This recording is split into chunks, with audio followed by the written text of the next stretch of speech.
Bonjour à tous, chers auditeurs de Radio Athéna. Je reçois aujourd'hui Michel Thibérinck, qui a créé le laboratoire génétique et évolution des maladies infectieuses à l'Institut de recherche pour le développement à Montpellier. Vous êtes maintenant directeur de recherche de classe exceptionnelle, professeur aussi émérite. Vous avez fondé et édité, vous éditez toujours une revue, Infection, Genetics and Evolution, et vous avez récemment publié un ouvrage, On Human Nature, en 2016, qui se veut une synthèse de la connaissance scientifique sur la nature humaine, qui va de la biologie, en passant par la politique, la psychologie, l'éthique et la religion, et qui a été préfacé par le grand biologiste Edward Wilson. Est-ce que c'est une bonne présentation pour le moment ? C'est une bonne présentation. Vous avez traversé le monde, vous avez participé à des recherches, que ce soit aux États-Unis, en Asie, en Bolivie, partout dans le monde en fait. Vous êtes un voyageur. Partout, mais ça va, j'ai roulé ma bosse. Et vous avez récemment envoyé une communication, une revue de génétique. Vous avez un point de vue intéressant où vous défendez l'idée assez controversée qu'Homo sapiens puisse être divisé en sous-espèces, en races, comme on le dit vulgairement.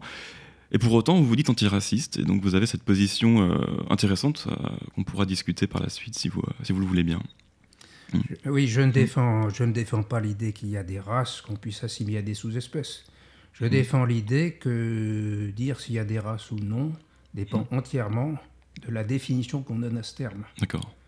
Donc certaines définitions, bien évidemment, ne cadrent pas avec ce qu'on connaît de la diversité géographique de l'espèce humaine, mais d'autres définitions ne peuvent pas être rejetées. C'est celle de sous-espèces ou races géographiques, qui était la définition employée par les généticiens des populations et les anthropologues classiques comme Henri Valois. Nous reviendrons sur ces définitions-là et ce débat qu'il peut... Donc, y a-t-il des races ou pas des races Peut-être bien que oui, peut-être bien que non. Ça dépend de la définition. D'accord.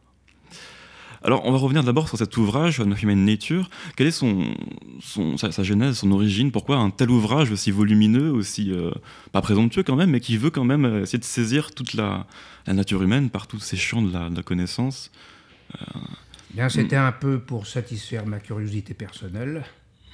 Une fois que j'ai été en retraite, je me suis dit que ma mission classique était accomplie, c'est-à-dire, ma mission classique, c'était d'étudier les agents pathogènes.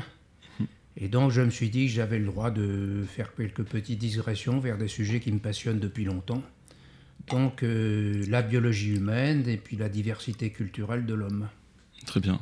Et donc, comme j'étais en relation avec le professeur Francisco Ayala, de l'Université de Californie à Irvine, avec lequel je collabore depuis 1985. Je lui ai proposé le projet, il a été enthousiaste. Et donc nous avons jeté les bases de l'ouvrage.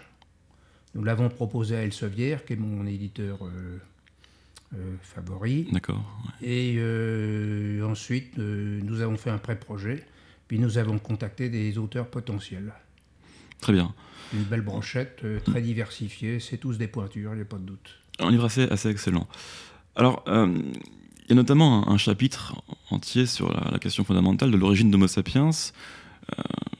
Où a-t-il apparu la première fois alors, est-ce que vous pouvez nous parler un petit peu, parce que j'ai l'impression que tous les 6 mois, on a un nouvel article qui nous dit que ça y est, l'origine d'Homo sapiens, c'est vers Israël, c'est au Maghreb, on a toujours des origines différentes, et c'est assez difficile à suivre. Est-ce qu'aujourd'hui, on est à peu près sûr de savoir où et quand Homo sapiens est apparu ? Alors, l'abbé Henri Breuil, qui était un grand préhistorien, a dit avec beaucoup d'humour que le berceau de l'humanité était un berceau à roulettes, qui roule un petit peu chaque fois qu'on découvre une nouvelle mandibule, une nouvelle demi-molaire, etc. Il y a un petit problème avec nos collègues préhistoriens, que j'apprécie beaucoup, que je salue bien bas, mais ils ont un peu tendance à faire du sensationnalisme. Et bien sûr, chaque fois qu'on trouve un nouveau vestige, ça fait un très bel article. On a peut-être un petit peu tendance à mettre un peu trop l'emphase sur la nouveauté. Or, la préhistoire, en particulier l'anthropologie préhistorique, est une science très difficile, parce qu'on manque beaucoup de critères pour définir ce qu'est une espèce. C'est ce qu'on appelle le problème des paléospecies. Quand on décrit une espèce de nos jours, on a accès à des échantillons qui sont des millions d'individus. On peut les caractériser finement par la génétique. On peut voir quels sont les flux géniques potentiels avec d'autres espèces voisines. Tandis que les préhistoriens, vraiment, c'est la portion congrue. Ils ont quelques petits bouts d'os. Maintenant, on arrive à caractériser l'ADN. Ça, c'est une grande nouveauté. Jusqu'à moins 400 000 ans, je crois que c'est le record. Mais ça reste encore vraiment le fait de laboratoires hautement spécialisés. Et c'est une technologie très difficile. Enfin, ça apporte beaucoup d'éléments. Et cette idée d'origine multirégionale où Homo erectus serait devenu sapiens de manière indépendante dans plusieurs endroits différents, est-ce qu'elle est aujourd'hui toujours d'actualité? Il y avait, comment ça s'appelle, Wolpoff Oui. qui défendait cela. Est-ce que c'est encore possible de penser cela? L'état actuel des connaissances, ça bouge vite, mais l'état actuel des connaissances, c'est le out of Africa, but not totally. D'accord. C'est-à-dire, d'un point de vue démographique, le gros de l'espèce humaine viendrait d'Afrique de l'Est en particulier. Mais en conquérant de nouveaux territoires, l'Homo sapiens venu d'Afrique s'est métissé, avec toutes les populations de archaïques, comme on dit, locales, en particulier l'homme de Néandertal, en Eurasie de l'Ouest, et les Denisoviens en Asie. D'accord. Ce qui fait que chez les populations non africaines, il y a une notable proportion d'ADN de Néandertal, une notable proportion qui n'est pas la même chez tous les individus.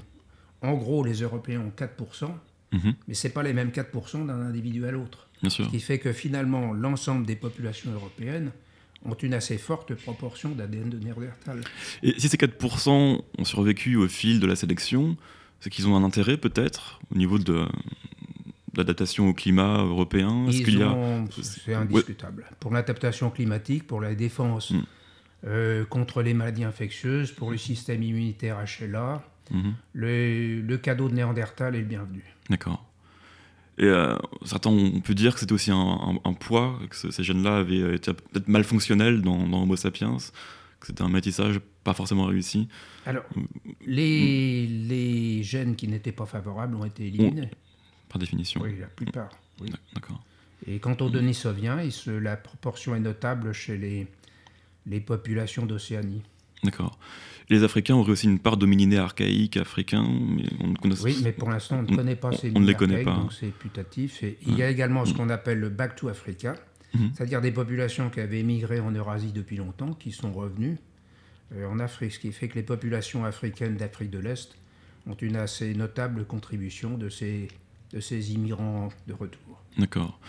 Et vous avez dit 400 000 ans pour le premier Homo sapiens? Non. 400 000 ans, c'est le record de... C'est le record d'ADN. Le record de caractérisation d'ADN ancien. Et d'Homo sapiens, vous savez à peu près quand on peut remonter Alors ça dépend ce qu'on appelle Homo sapiens. Oui, alors, par exemple, celui qu'on a découvert, enfin redécouvert récemment au Maroc, Jean-Jacques Hublin, donc qui travaille à Max Planck Institute, appelle ça un Homo sapiens. Enfin, quand on voit le squelette, il avait une drôle de tête, le type. D'accord. Ah, voilà, donc c'est la nature vraie, la nature de l'espèce archaïque. Les limites sont très difficiles à établir. D'accord. Autrefois, on aurait appelé cela un pré-sapiens. C'est une terminologie qui est tombée en désuétude. Mais c'est certain qu'il avait quand même des caractères, par exemple, sa calotte crânienne ressemble beaucoup à celle d'un Néandertal. D'accord. Alors, une objection, ça serait un des critères classiques, peut-être faux de l'espèce, face à l'impossibilité que deux espèces puissent se reproduire entre elles. Oui, c'est un critère utile, mais il n'a rien d'absolu. Parce que si Néandertal et Homo sapiens, précisément, se sont métissés, ça veut dire qu'ils ne sont pas forcément de la même... Si on s'en tient à une définition stricte de ce qu'on appelle l'espèce mixologique, oui. Mais je vais finir par croire, après 40 ans de recherche en biologie, que les espèces biologiques sont l'exception plutôt que la règle. D'accord.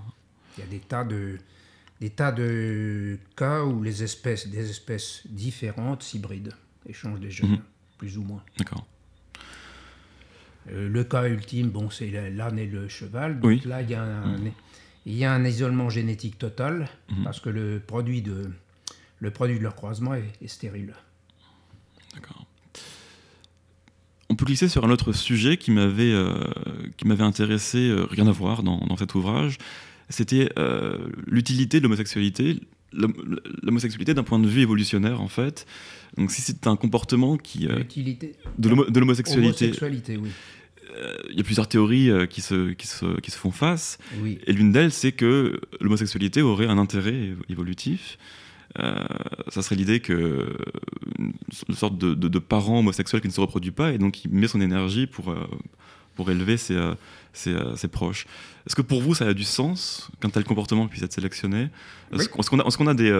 C'est ce qu'on appelle kin selection, la sélection par la parenté. Bon, c'est comment dire, c'est assez logique, mais ça n'est pas parce que c'est logique que c'est vrai. Oui, mais est-ce qu'on a un indice de preuve suffisante pour pouvoir dire que ça reste une théorie assez, Non, c'est spéculatif, à ma connaissance. Il y a beaucoup de sociétés où les homosexuels aident beaucoup leur famille, etc. Maintenant, est-ce que ça a été sélectionné? Ça n'a rien d'impossible, mais c'est spéculatif. Est-ce que vous avez déjà entendu parler de l'hypothèse de Gregory Cochrane qui pense qu'un microbiome pourrait influencer le comportement précisément sur la sexualité? Et vous qui êtes spécialiste des pathogènes et des maladies infectieuses, est-ce que ce genre d'hypothèse vous parle ou ça vous paraît complètement... Je suis incompétent. Incompétent sur la question. Oui. Désolé. Je vous en prie. Alors pour revenir sur Homo sapiens et son évolution, il y a un aspect particulièrement intéressant qui est évoqué dans le livre, c'est la coévolution des gènes et de la culture. Oui. Il y avait cette idée, il y a quelques années encore, que Homo sapiens avait arrêté d'évoluer il y a, je ne sais pas, 50-60 000 ans, et qu'on se serait différencié au niveau du phénotype visible à l'œil nu, la couleur de peau, etc., et qu'on se serait arrêté là. Et il s'avère que c'est faux, et que la culture aussi est un environnement auquel on s'adapte, et qui ferait que les populations différeraient aussi par leur culture. Bien sûr, c'est ce qu'on appelle la théorie de la niche theory, c'est-à-dire l'homme modifie son environnement par la culture, et cet environnement changeant influence la sélection génétique.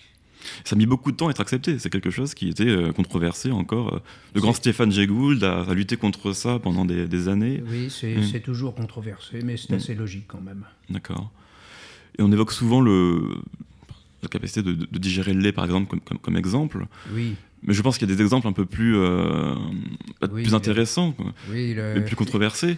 J'ai lu quelque part que les identitaires américains avaient fait de la consommation publique de lait une espèce d'emblème de leur oui, ça c'est idéologie, parce que pour eux, les African-Americans ne peuvent pas digérer le lait. Mais bon, c'est un exemple spécialement mal choisi, puisqu'il y a pas mal de populations africaines d'Afrique de l'Est, vrai, ouais. Et les Peuls également, qui possèdent également le gène lactase. Tout simplement parce qu'ils sont des pasteurs depuis des millénaires et ils consomment du lait depuis très longtemps. Alors, pour revenir à Gregory Cochrane, il a publié avec Henry Harpending un ouvrage, L'explosion des 10 000 ans, je ne sais pas si vous l'avez lu. Henry Harpending, je l'ai très bien connu. Vous l'avez bien connu, oui. Un type adorable. Très intéressant. Un type adorable, très brillant, très spirituel. D'accord. Donc cet ouvrage-là qui défend l'idée que l'agriculture, en créant des sociétés plus complexes, aurait sélectionné au fil des générations des gens cognitivement plus adaptés à des sociétés complexes. Et donc l'intelligence aussi est sélectionnée par la culture au fil des générations. Et là, c'est controversé, puisque les populations n'ont pas la même culture, donc par définition, elles n'auraient pas la même sélection pour les mêmes capacités cognitives. Oui, c'est le thème principal de son livre. C'est ça. C'est l'évolution récente. Donc l'évolution récente est indubitable pour certains caractères, comme par exemple la pression des maladies infectieuses, qui est toujours très forte à l'heure actuelle. Les enfants africains payent un lourd tribut au paludisme. Oui. Donc par définition, ceux qui survivent ont des jeunes qui les ont aidés à survivre. Donc ils passent à la génération suivante. Et donc, toutes choses égales par ailleurs, les enfants africains sont un peu plus résistants au paludisme que les enfants européens. Par contre, pour tout ce qui est cognitif, ça reste très spéculatif. Ça n'a rien d'impossible, mais vous savez, l'intrication entre l'évolution biologique et l'évolution culturelle est tellement fine, forte, que c'est vraiment difficile de démêler les chevaux. La théorie la plus audacieuse de Henry, c'était ce qui pouvait expliquer le QI très fort des juifs ashkénazes. Oui, j'ai lu son article. Oui. Est-ce que vous avez lu qu'il a été, on va dire, confirmé tout récemment, il y a quelques semaines, par la génétique, puisque la fréquence des gènes associés à l'intelligence que l'on connaît Oui. se retrouve plus fréquemment chez les juifs ashkénazes. Non, je n'ai pas vu ce dernier article. David Vous Piffer, verrez les datas. Vous enverrez ça. Ouais. C'est certain que les juifs ashkénazes, toutes choses égales par ailleurs, ils ont 15 points de plus que les autres Européens. Voilà, et ça se traduit dans leur succès socio-économique. Ils sont absolument surreprésentés dans les prix Nobel, dans les prix de littérature, le domaine artistique, etc. Et sa théorie est tout à fait logique, mais encore une fois, c'est pas parce qu'elle est logique qu'elle est vraie. En tout cas, le contexte évolutif des juifs en Europe correspond bien à cette évolution-là, puisqu'ils étaient obligés de vivre, enfin de pratiquer des métiers marchands, commerciaux, qui impliquent une intelligence verbale, mathématique. Oui, à ma connaissance, dans l'Ancien Régime, ils n'avaient pas le droit de posséder la terre. Par contre, ils avaient le droit de pratiquer l'usure, qui était interdite par l'Église catholique aux chrétiens. Donc les familles les plus performantes dans ces métiers-là ont cet avantage évolutif. Ça supposait des gènes cognitifs assez pointus, parce qu'on n'avait pas de Macintosh à l'époque. En effet. Hein. Et par ailleurs, ils étaient très endogames, c'est-à-dire ils se mariaient entre eux, aussi bien du fait des persécutions que du fait de leur tradition. Voilà. Donc c'était une toute petite population au départ. À ma connaissance, les juifs ashkénazes ont été fondés par quelques milliers d'individus. Donc ça sélectionne puissamment les gènes. La batterie de gènes qui est disponible est plus petite, et donc la sélection opère de façon plus drastique. Voilà, d'accord. Mais la théorie de Henry Harpending, c'est que cette sélection de gènes de cognition s'est accompagnée de ce qu'on appelle un phénomène de sélection balancée, c'est-à-dire que dans le processus de sélection sont passés également des gènes défavorables. Oui. Donc il y aurait des maladies associées. Ça, j'ai appris ça quand j'ai été étudiant en médecine. Il y a des maladies qui sont plus fréquentes chez les juifs d'Europe de l'Est. Et ce sont des maladies associées au système nerveux. D'accord. Voilà, donc c'est logique, c'est séduisant, mais je vous enverrai les références si vous voulez voir. Avec plaisir. David Piffer est un jeune généticien d'origine italienne et qui publie cette question-là de la fréquence des gènes associés à l'intelligence qu'on peut retrouver, selon lui, différemment Très bien, merci. dans les populations du monde. Si on reste sur les sujets controversés, darwinisme social, il y a un chapitre entier sur cette question-là du darwinisme social. Oui. Quelle définition vous mettez à ce terme ? Assez chargé de sens, mais pas forcément évident. C'était une théorie qui n'était pas très gentille, pas très politiquement correcte, comme on dit. C'est-à-dire, si les riches sont riches, c'est parce qu'ils sont plus intelligents, et si les pauvres sont pauvres, c'est parce qu'ils n'ont pas volé, c'est parce qu'ils sont fainéants, c'est parce que... à ma connaissance, Darwin ne cautionnait pas du tout cette théorie. Et pourtant, on sait que l'héritabilité de ces traits, intelligence, conscienciosité, sont extrêmement élevés. Donc, par définition, il y a forcément peut-être une part de vérité. Si c'est ceux qui ont eu... Le QI, à ma connaissance, a une héritabilité assez forte. C'est ça, Maintenant, je suis père de famille et je suis bien placé pour savoir que l'éducation joue un très grand rôle aussi. Bien sûr, ouais. Et donc vous rejetez toute forme de politique qui pourrait essayer d'influencer la reproduction de certaines parties de la population selon leurs capacités. Si un État-providence inciterait des femmes célibataires qui n'ont pas forcément la capacité à élever leurs enfants, mais quand même à en avoir, est-ce que ça ne serait pas anti-darwinien en quelque sorte ? Et est-ce que j'ai l'impression que la sélection darwinienne se fait spontanément, naturellement. Les gens se choisissent. Voilà, je ne sais plus qui a dit le plus beau cadeau que tu puisses faire à tes enfants, c'est de bien choisir leur mère. Voilà, j'ai l'impression que c'est spontané. Vous savez, on voit par exemple que c'est le phénomène d'homogamie. Les gens se choisissent dans un certain domaine de ressemblance. C'est très rare de voir un tout petit mec avec une très grande femme. Bien sûr. Et on observe aux États-Unis que les mariages, interraciaux, entre guillemets, sont finalement assez rares, assez minoritaires. Et il est très possible d'imaginer que ce n'est pas seulement un phénomène culturel, que c'est simplement parce que les Afro-Américains aiment mieux les Afro-Américaines. Et c'est ce que Henry Harpending avait défendu, cette idée de la similarité génétique, et qui disait que les gens avaient un altruisme plus prononcé pour les gens de leur propre groupe génétique. Oui, dans une certaine mesure, ça doit être vrai, mais ça bouge également. Donc, moi, par exemple, je suis né en 1947, et donc quand j'étais gamin, on avait beaucoup moins l'habitude de côtoyer des gens d'autres couleurs. Quoique je suis né à Courbevoie, il y avait déjà pas mal de Maghrébins. Alors, moi, j'ai toujours vu des Maghrébins, ils font partie du paysage pour moi. Enfin, quand je vois ce que mes enfants côtoyaient à l'école, il y avait, c'était United Colors of Benetton, donc ils ont été habitués davantage à côtoyer des gens de couleurs différentes. Et Philippe Rushton avait montré qu'à Hawaï, les couples interraciaux donc étaient très différents au niveau de leur origine biogéographique, mais étaient beaucoup plus similaires que la moyenne sur les traits de personnalité. Oui. Donc, comme s'ils compensaient cet éloignement géographique par autre chose, par une autre proximité biologique.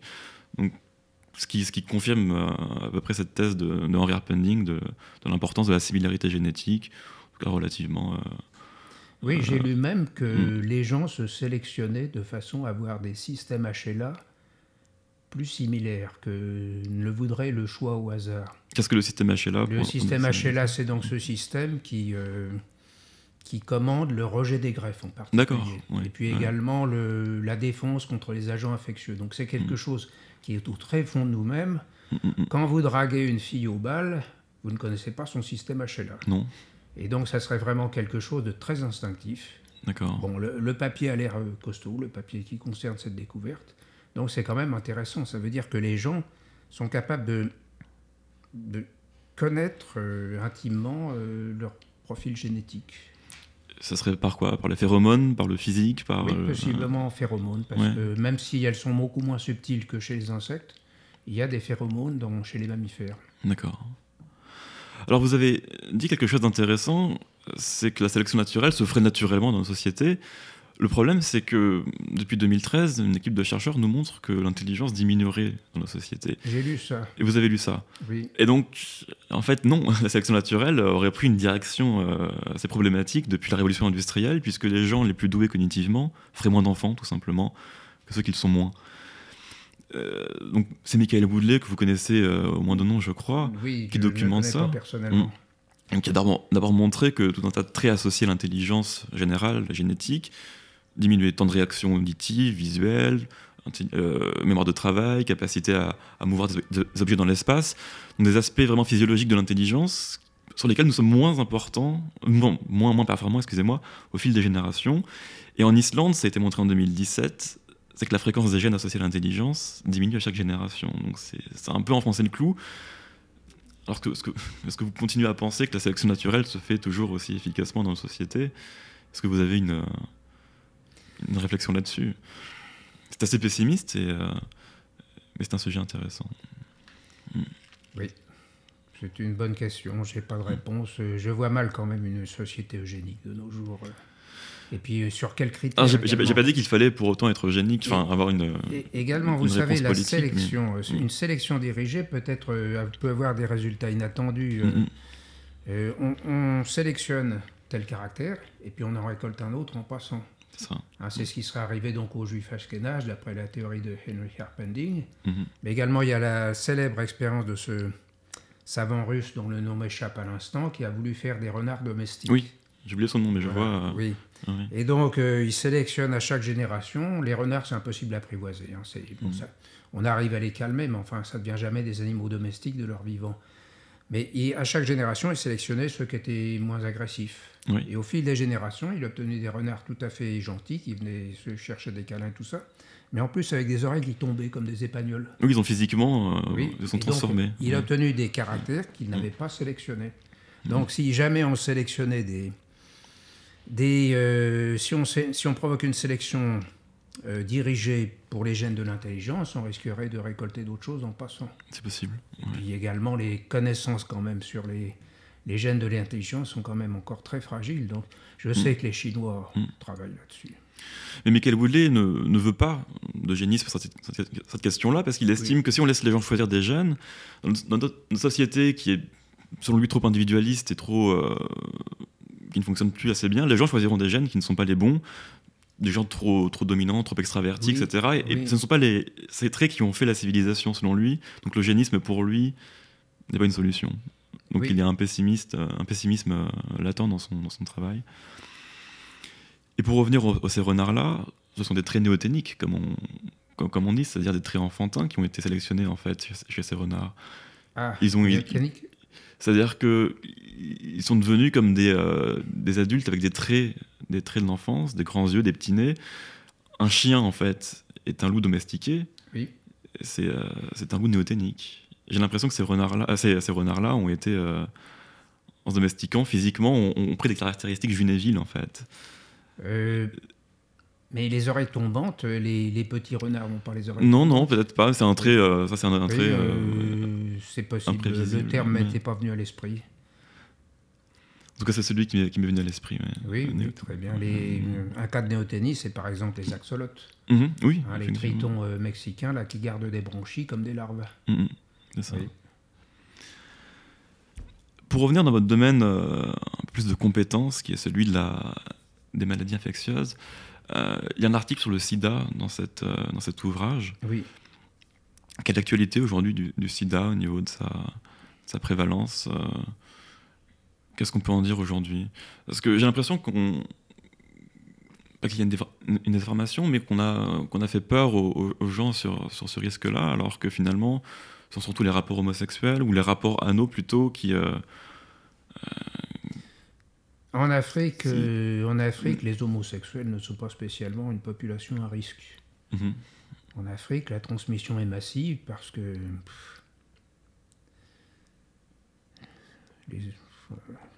y a pas, à ma connaissance, il n'y a pas de prévalence spéciale chez les homosexuels. En France, statistiquement, c'est possible qu'il y ait une prévalence. Je n'ai pas de données récentes à ce sujet-là. Tout ce que je sais, c'est que je prie Dieu pour que mes enfants n'attrapent pas le sida, parce que ça reste une cochonnerie.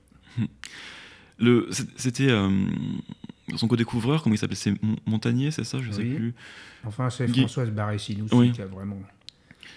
Il avait fait une chose qui m'avait marqué, et qui me paraît d'ailleurs assez dangereuse à dire, c'est que un jeune homme en bonne santé aurait pu évacuer le VIH de lui-même sans... Il avait déclaré ça publiquement, et ça me paraissait complètement fou. Est-ce que c'était... Il y a certains gens qui sont exceptionnellement résistants, mais ils sont exceptionnels. Et ce qui est certain, c'est que les Européens ont certains gènes qui les protègent, statistiquement bien sûr, des formes les plus graves du sida. C'est un peu contre-intuitif. D'accord. Et c'est peut-être le signe d'une épidémie dans un lointain passé, d'une maladie un peu apparentée qui aurait sélectionné les populations en Europe. Mais toute chose égale par ailleurs, les Africains sont plus sujets à des formes graves du sida que les Européens. D'accord. Et tout récemment, en Chine, je crois qu'il y a eu cette petite fille modifiée génétiquement qui serait porteuse de ce gène. D'un gène de résistance au sida, oui. Est-ce que c'est une vraie information? Est-ce que c'est quelque chose de possible aujourd'hui? À ma connaissance, oui, mais je n'ai pas vraiment les données précises, mais le type a été beaucoup critiqué, bien sûr. Oui, ça c'est vrai. Oui. Mais la Chine n'est pas si, n'est pas si libre sur cette question de l'eugénisme ou de l'ingénierie génétique. Il y a aussi beaucoup de tabous là-bas, contrairement à ce qu'on croit. Certainement. C'est assez... vous savez, les populations asiatiques sont pleines de traditions très fortes. Je suis placé pour le savoir. Parce que vous vivez en Thaïlande en partie. Je vis en Thaïlande, je parle thaïlandais, je suis marié à une Thaïlandaise, je suis complètement immergé dans ma famille thaïlandaise. Donc je vois que l'importance de la tradition est considérable. Oui, le corps est sacré aussi, comme en Occident, il n'y a pas de... Oui, ils ont certains tabous qu'on n'a pas et on a des tabous qu'ils n'ont pas. C'est très paradoxal, une très grande tolérance à l'égard, par exemple, des transsexuels en Thaïlande. Oui, c'est vrai. D'ailleurs, dans votre ouvrage, un article est consacré à cette question-là. La dame qui a écrit Jane Rathgarten, c'est elle-même une transsexuelle, d'ailleurs. D'accord.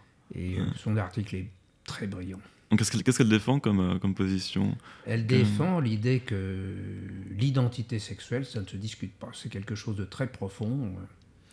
Et elle cite beaucoup de cas dans les pays d'Asie où la tolérance est très grande chez par exemple, ce qu'on appelle les kathoy en Thaïlande, c'est-à-dire les transsexuels masculins. Il y a également les toms, qui sont les filles qui veulent être des garçons. D'accord. Et paradoxalement, en dépit de cette grande tolérance, il y a même des WC réservés pour les kathoy et les toms. Et de manière traditionnelle depuis très longtemps. Depuis très longtemps. Les kathoy sont très bien intégrés dans la société. Ils font tous les métiers possibles. Il n'y a aucun rejet. Mais par contre, le mariage homosexuel n'est pas admis. D'accord. Voilà. Chaque société se débrouille pour gérer ces problèmes. Et donc elle liste plusieurs cultures où un troisième genre existerait. Oui. Cette idée. Oui, en Inde également. Il y a toute une caste, à ma connaissance, qui sont des hommes castrés. J'ai oublié le nom. J'ai oublié le nom aussi. D'accord. Ouais. Est-ce qu'on pourrait revenir sur un article récent, donc cette communication que vous avez envoyée à cette revue de génétique, j'ai oublié le... C'est American Journal of Human Genetics. D'accord. Alors vous défendez l'idée que science et politique sont deux magistères absolument différents, qu'il ne faut pas les mélanger. À quoi répondiez-vous en fait? Il y avait une... C'était un éditorial de l'American Society of Human Genetics. Ouais. Et vous n'étiez pas d'accord avec la position J'étais pas d'accord avec leur stratégie, toujours cette stratégie de dire le racisme est inepte parce que les races n'existent pas. Mais ce faisant, cette société, qui est hautement respectable, se basait sur une définition de la race, qui est ce qu'on appelle la définition typologiste, c'est-à-dire les races humaines sont chacune très homogènes et sont strictement séparées les unes des autres. Il suffit d'ouvrir les yeux pour savoir que c'est faux, bien sûr. C'est un épouvantail. Je ne pense pas que beaucoup de biologistes aient défendu une telle définition de la race, peut-être à part quelques certaines à ma connaissance, non. Encore une fois, ni en génétique des populations, ni en anthropologie physique. Si vous relisez le petit bouquin de Henri Valois, Les races humaines, chez que sais-je, vous voyez qu'il dépense des chapitres entiers à décrire ce qu'il appelait les populations sutures, c'est-à-dire qui font le pont entre les principaux groupes humains, entre Africains, Européens, Asiatiques. C'est tout un éventail en fait. Donc personne, à ma connaissance, n'a jamais défendu l'idée qu'il y avait une séparation stricte entre les groupes humains. Même Gobineau, qui incarne l'horreur raciste selon les antiracistes, défendait l'idée que des populations étaient métissées, des races étaient métissées, qu'il n'y avait pas de pureté raciale. À ma connaissance, il était anticolonialiste. Oui, aussi. Oui. Et Vacher de la Pouge, qui est un des pères spirituels du nazisme, est l'auteur du terme de groupe ethnique, d'ethnie. Et le principal euphémisme qu'on utilise de nos jours pour remplacer le terme de race. Ce qui est absurde parce que le terme ethnique prend en compte la culture dans le même temps. Il ne prend en compte que la culture. Que la culture. Pour Vacher de la Pouge, les Français et les Allemands sont des peuples de même race et de cultures différentes. Seule la culture les sépare. Donc l'utilisation de l'ethnie, du terme ethnique actuellement, d'une part c'est une filiation assez fâcheuse, parce que Vacher de la Pouge, quand même, a de mauvaise presse. Et d'autre part, c'est un contresens. Parce que pour définir la race, entre guillemets, d'un point de vue biologique, c'est vraiment la dernière terminologie à employer. Moi, je suis partisan d'éviter le terme de race dans la littérature scientifique, parce que ça choque beaucoup de gens. Donc à quoi bon choquer les gens? Mais le problème, c'est que c'est très difficile de trouver un terme de substitution satisfaisant. Alors, pour définir la race, on peut dire que c'est une population, un groupe de population qui se définit géographiquement et qui a des caractéristiques distinctes. C'est la définition la plus large, à mon avis. Oui, des populations géographiques qui se différencient les unes des autres pour un certain nombre de traits. C'est pas seulement la couleur de la peau, c'est pas seulement la texture des cheveux, c'est tous les caractères possibles. En particulier, donc, j'y reviens, la défense contre les maladies infectieuses, mais également la façon dont la tension artérielle varie, l'électrocardiogramme. Quand j'ai fait médecine tropicale en 1973, dans le manuel du professeur Gentilini, on enseignait que les Africains de l'Ouest avaient un tracé électrocardiographique qui pourrait être considéré comme anormal pour un cardiologue français. Donc il fallait être prévenu. Voilà, donc c'est beaucoup de caractères. Il y a cette différence-là aussi sur ce qu'on appelle la théorie des histoires de vie. Je ne sais pas si vous êtes familier avec... Non, le terme ne me dit rien. Un organisme à l'histoire de vie rapide met l'emphase sur la reproduction, vit de manière plus courte, tandis que l'histoire de vie lente, ce sont les organismes qui prennent du temps à se développer, mettent l'emphase sur l'éducation, etc. Donc évidemment, Homo sapiens, c'est sans doute l'espèce la plus lente dans son histoire de vie, et si on prend des crabes ou des araignées qui font des milliers d'œufs et qui meurent assez rapidement, voilà, ce sont les plus rapides. Et Philip Rushton, ce psychologue, a dit que les populations du monde, les races humaines, se différencient aussi sur ce spectre de l'histoire de vie, avec les mongoloïdes, les asiatiques de l'Est qui étaient les plus lents, et avec les populations noires africaines qui étaient les plus rapides. Donc c'est un trait aussi sur lequel on verrait des différences, et qui est un trait qui serait en partie génétique. Et ce qui est intéressant, c'est que pourquoi est-ce que les populations évoluent dans ces histoires de vie différentes? c'est une question de stabilité de l'environnement. Plus la mortalité est imprévisible, plus l'environnement est instable, et puis on a une histoire de vie rapide, parce qu'il faut bien se reproduire rapidement, on ne sait jamais ce qui peut se passer. Et la question des pathogènes et des parasites arrive dans ce sujet-là, puisque plus on s'éloigne de l'équateur, et plus je crois, il y a peut-être moins de pathogènes et de parasites dangereux. Oui, c'est un de mes collaborateurs qui a pondu un papier là-dessus. La diversité des pathogènes est plus forte. C'est ça. Plus on va au sud, et plus il y a d'espèces différentes de pathogènes. Et donc plus on s'éloigne de l'équateur, et plus la mortalité est prévisible, elle est moins surprenante peut-être. Et ce qui permet c'est un des critères, et ce qui permet des histoires de vie plus lentes, puisque les gens sont plus capables de se projeter à long terme, de planifier leur vie et leur... Alors, de nos jours, la mortalité est plus faible dans les pays du Nord, mais c'est beaucoup dû à des facteurs socio-économiques. Parce que les systèmes de santé sont meilleurs quand même. Oui, mais d'un point de vue du temps long évolutionnaire, peut-être que ça a joué. C'est possible, mais le culturel influence beaucoup. Vous savez, par exemple, les Québécois, pendant très longtemps, ils ont fait plein d'enfants. Et ils étaient biologiquement très proches des Canadiens anglais, mais simplement c'était une stratégie de survie parce qu'ils étaient dans l'adversité, les malheureux. Mais l'adversité, on retrouvait un environnement à ce moment-là qui favorise une histoire de vie courte. Il y avait une pression, oui. Voilà, donc je ne sais pas si c'est... Enfin, c'est intéressant, mais... Nous étions sur votre article et sur la question de l'existence de sous-espèces chez Homo sapiens selon la définition. Oui. Il y a ce qu'on appelle le sophisme de Léontine, vous l'avez travaillé. Oui. Donc, c'est quand même assez absurde. La façon dont il est repris, on nous dit que si l'on prend un Européen, un Africain, il pourrait être plus proche génétiquement que 2 Européens ou 2 Africains. Ce qui paraît contre-intuitif, et c'est un argument qu'on nous ressort et qui viendrait de Régis Léontine, qui aurait étudié la variabilité génétique chez Homo sapiens, et qui aurait dit c'est impossible de classer des groupes continentaux génétiquement, c'est impossible. Qu'est-ce que vous répondez à ça? On lui a répondu, mais... La réponse quand même est assez facile. Un Européen, un Africain, c'est un sondage statistique insuffisant. Vous trouverez toujours un tout petit Suédois qui est plus petit qu'un grand pygmée. Mais en moyenne, les Suédois sont beaucoup plus grands que les pygmées. Voilà les populations géographiques, pour les étudier. Donc un scientifique est en face d'un phénomène biologique qui est la diversité géographique de l'homme. On va trouver un modèle qui décrit au mieux cette variabilité avec un pouvoir prédictif. Voilà, donc c'est pour ça que le modèle typologiste ne marche pas. Celui dont on avait discuté tout à l'heure, les races, entre guillemets, sont très homogènes et strictement séparées les unes des autres. Donc, à mon avis quand même, le pire modèle qui soit, d'un point de vue médical en particulier, c'est circuler, il n'y a rien à voir. Circuler, il n'y a rien à voir. Les races, entre guillemets, sont des social concepts, sont des social creations. Ce sont des créations sociales. Par définition, des modèles sociaux, c'est un concept. On a une conception des races, entre guillemets, sociales.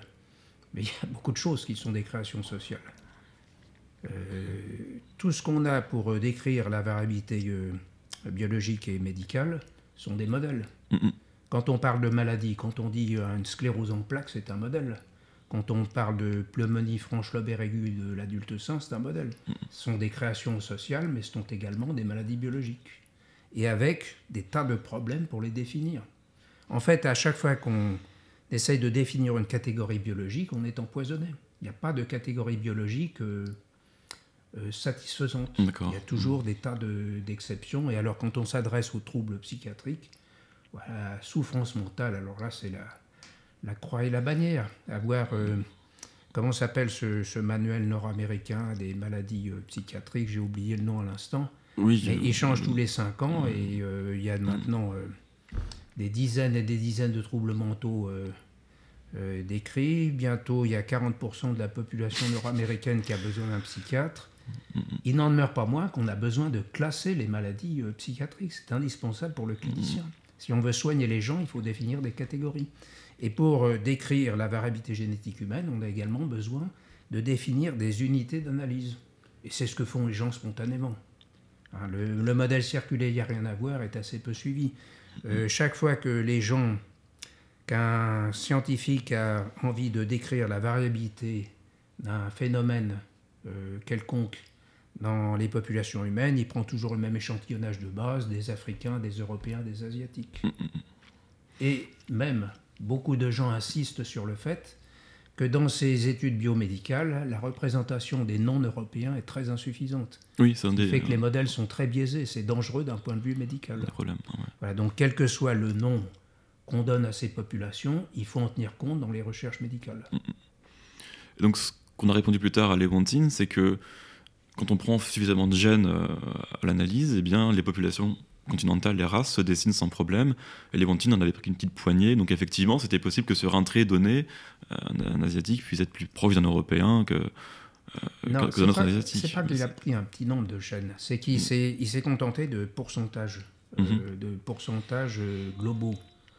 Or, ce qu'il a négligé, c'est ce qu'on appelle Lewontin's fallacy, c'est que les gènes dont la fréquence diffère d'une population à l'autre vont tous dans le même sens, ils sont corrélés. Ce qui fait qu'on peut, avec les marqueurs génétiques, même des marqueurs génétiques assez anciens, qui datent de 40 ou 50 ans, on peut voir effectivement les grandes populations géographiques, européens, asiatiques, africains. Maintenant, choisi. Est-ce qu'on va choisir d'appeler ça des races ou pas? Encore une fois, c'est une affaire de terminologie et également une affaire de choix, de tradition. Vous savez, dans la taxonomie, la tradition a un grand poids. Oui, oui. Par exemple, les ours polaires, on en a fait une espèce, mais en fait, maintenant, avec le réchauffement climatique, ils descendent et puis ils se croisent très bien avec les ours bruns. Oui. Et la descendance est parfaitement fertile. D'accord. On aurait pu aussi bien en faire des sous-espèces. Le zébu, pendant très longtemps, l'a considéré comme une espèce à part entière, et maintenant on en fait une sous-espèce du bœuf européen. Voilà, il y a beaucoup de traditions en taxonomie. Alors, il y a un critère, c'est celui qu'on appelle de l'indice de fixation, on appelle ça le FST, Oui. donc c'est la distance génétique entre les populations. Oui. Et certains vous disent, mais il n'y a pas cette distance génétique entre les populations du monde pour parler de races humaines, de sous-espèces. Alors d'où vient ce critère? Pourquoi cet indice précisément? Pourquoi l'ont-ils placé là? Pourquoi ont-ils placé le critère là pour dire qu'il n'y a pas de race sur Homo sapiens? Quand on remonte un peu les publications, j'ai pas l'impression qu'il y ait vraiment un consensus pour dire que tel FST précis nous permet de distinguer ou pas des non, d'autant plus que c'est un indice qui subit beaucoup d'influences et de contraintes selon les circonstances. Par exemple, au Mexique, il y a certaines populations qui sont très endogames et qui ont un FST très important par rapport aux autres populations voisines. Parce que, étant très endogame et ayant subi un effet fondateur très important, c'est-à-dire ils ont été fondés par un petit nombre d'individus, ils ont connu ce qu'on appelle une dérive génétique importante, c'est-à-dire les fréquences de leurs gènes ont beaucoup dévié par rapport aux populations avoisinantes. Et donc, il se trouve qu'ils ont un FST plus important que le FST qu'on voit à l'échelle mondiale entre différentes populations humaines. D'accord. Ouais. Ça dépend, encore une fois, des critères qu'on veut pour définir ce qu'est une race. Parce que je me souviens qu'Alan Templeton, que vous voyez peut-être qui c'est, Oui, je le connais personnellement. C'est un des auteurs de mon livre. Oui. Oui. Mais c'est une pointure. Hein. Je sais, mais il y a quelque chose qui me trouble, c'est qu'il va dire par exemple que le buffle d'Afrique a un FST inférieur à Homo sapiens, oui. Pourtant que le buffle a des sous-espèces, mais pas Homo sapiens. Une sorte de contradiction, mais qu'il assume complètement. Oui. C'est un débat scientifique. Comment est-ce qu'on définit une race voilà. Alors, ce qui est certain, c'est que beaucoup de ces gens qui sont les antiracistes, qui veulent baser l'antiracisme sur la science, c'est souvent des pointures. Souvent. Par exemple, le professeur Jacquard, qui était très décrié, beaucoup de ses détracteurs qu'on disait il est nul, mais c'est fou. C'était un grand parmi les grands. Les collègues américains ont une très haute estime pour le professeur Jacquard. Oui, c'était un scientifique de haute volée, mais c'était un grand humaniste aussi. Il a peut-être un tout petit peu mélangé les deux trucs. Alors vous dites qu'il faut séparer la politique et la génétique, mais on a l'impression qu'on n'y peut rien, elle sera toujours liée. Par exemple, aujourd'hui, peut pas s'empêcher de penser que les politiques d'immigration sont justifiées par cette idée que l'humanité est unique, que nous n'avons pas de différence, etc. Et que donc la génétique, la biologie rentre dans le débat, même si on ne le veut pas, dans les faits.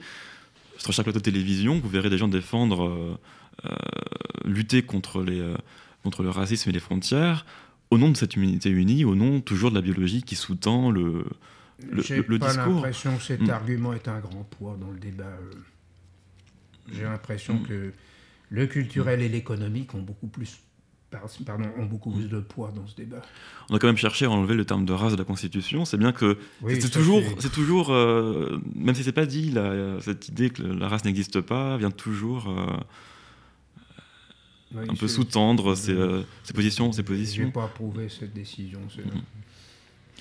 Et donc, s'il s'avère que, disons cognitivement, les populations du monde, les races humaines ne sont pas les mêmes, est-ce que vous continuerez à vous dire antiraciste, par exemple, dans le sens où vous continuerez à défendre l'idée que l'immigration ne doit pas se penser à l'aune des différences biologiques des populations du monde? Est-ce qu'on ne peut pas dire qu'une société a quelque chose de bioculturel, c'est-à-dire si les gènes ont coévolué avec la culture, les Occidentaux ont cette spécificité dans leur comportement, dans leur intelligence, qui a fait l'Occident. Et donc, est-ce qu'il ne faut pas penser quand même la politique avec la biologie, au moins dans ce sens-là, et préserver une identité génétique pour préserver un mode de vie qui correspond à ces populations-là? Vous savez, la cognition, donc c'est un phénomène complexe. Moi, je vois les civilisations et leurs spécificités plus comme des spécialisations. J'ai absolument pas tendance à hiérarchiser les civilisations. Quand vous allez en Thaïlande, l'ancien royaume du Siam, ça vous remplit de modestie. Quand vous allez en Afrique, vous voyez des tas de choses merveilleuses et également la diversité. Mettons que cet aspect de cognition a une part génétique.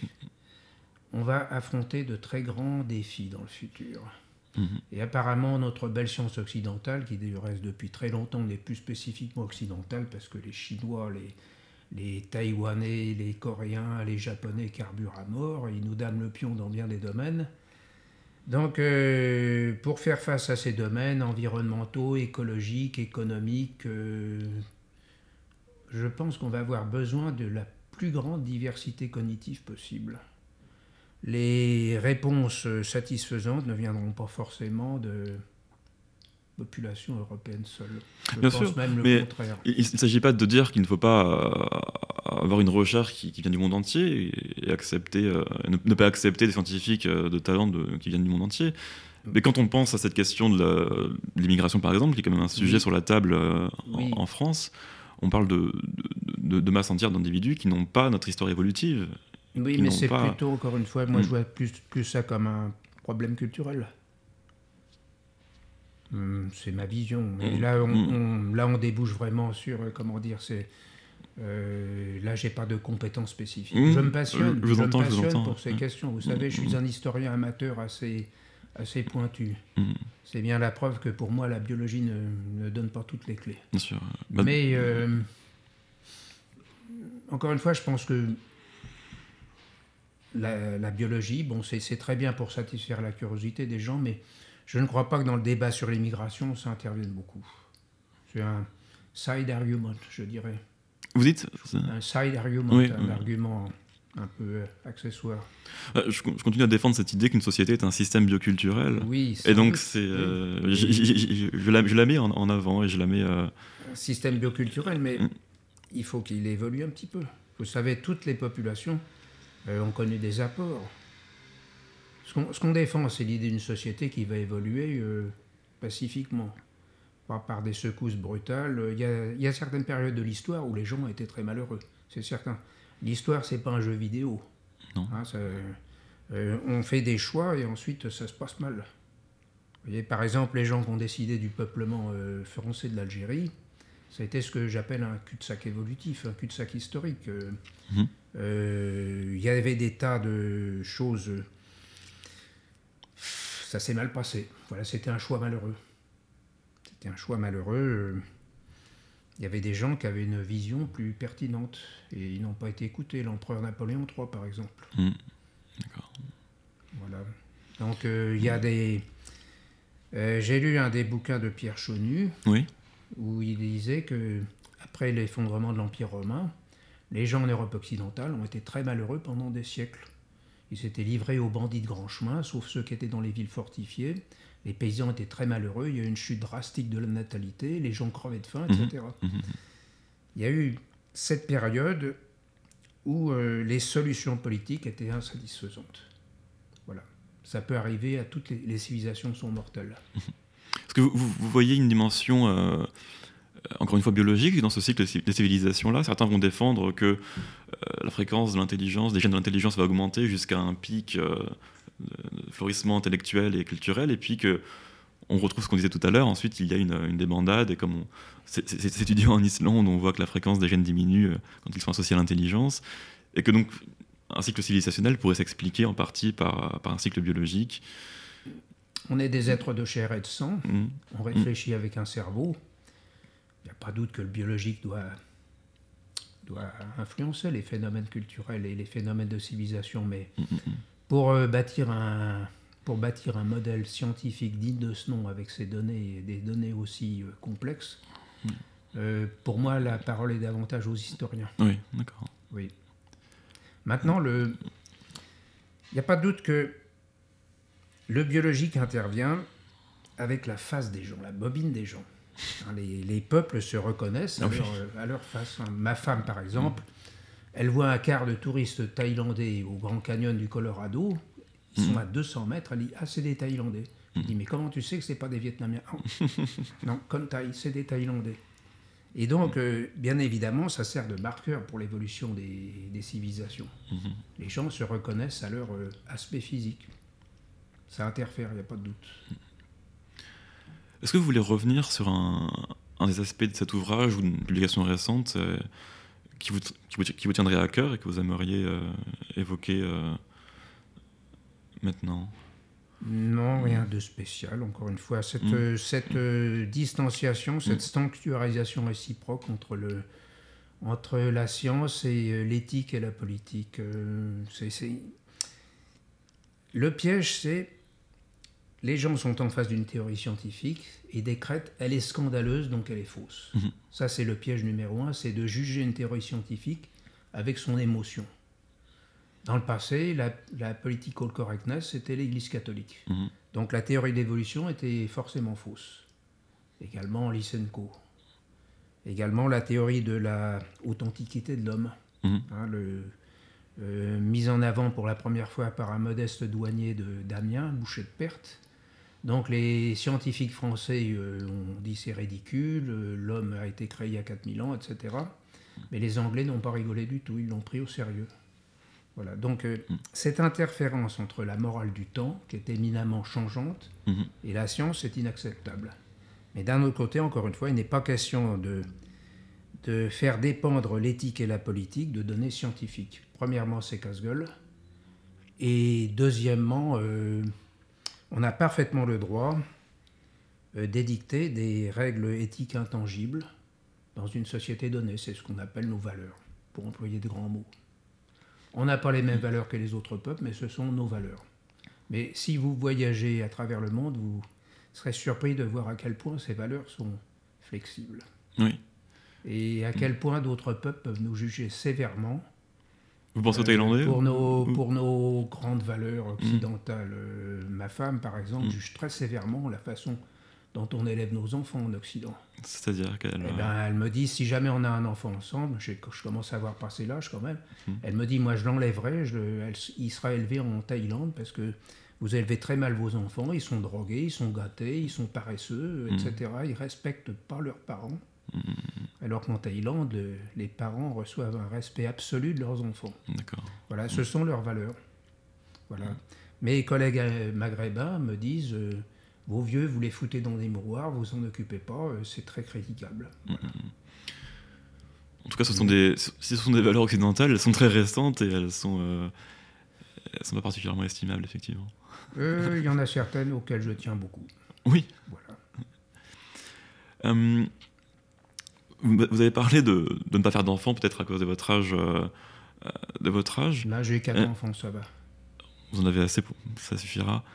Je pense à l'accumulation des mutations délétères en Occident. L'âge paternel avancé, il joue beaucoup. Oui. Et il semblerait que ça soit associé à des traits comme peut-être la dépression, peut-être, certains diraient même la baisse de la testostérone, certains parleraient de troubles physiques ou mentaux. Est-ce que vous avez connaissance d'une littérature substantielle sur la question? Oui, j'ai lu des articles là-dessus. Il y a des articles intéressants, mais là, il faudrait que je me plonge dans cet engin et on en aurait pour quelques heures. Donc, vous pouvez l'évoquer j'ai pas de vision originale. D'accord. Mais vous pouvez rappeler peut-être ce que vous savez, parce que c'est pas forcément quelque chose de bien connu, le fait que on accumule à chaque génération des mutations qui sont pas forcément bonnes. Oui, la notion que j'ai retenue de ces articles, qui sont des articles costauds, assez peu discutables, c'est que dans les populations européennes, il y a une accumulation assez forte de gènes délétères. Et qu'à long terme, ça risque de poser des problèmes. Donc ce qui est lié à la mortalité qui s'est drastiquement réduite depuis les progrès de la médecine et de l'agriculture. Le fait qu'on explose démographiquement et le fait qu'on survive a vraiment accéléré cette accumulation de mutations. Oui. Ce qui est spécifique à peu près à l'Occident, en tout cas, ça a commencé par là. D'accord. Écoutez, si vous voulez conclure, si vous avez déjà conclu par votre propos. Je pense que j'ai conclu. Il me reste à vous remercier de votre... Merci à vous. De votre invitation. Vous m'avez invité, c'est le Carrefour de l'Horloge. Le Carrefour, enfin c'est la radio du Carrefour, Radio Athéna. Je répondrai avec autant de plaisir si les gens les insoumis m'invitent, ou les communistes. Bah écoutez, j'aime, c'est le débat. Votre ouverture d'esprit me fait plaisir, et merci encore.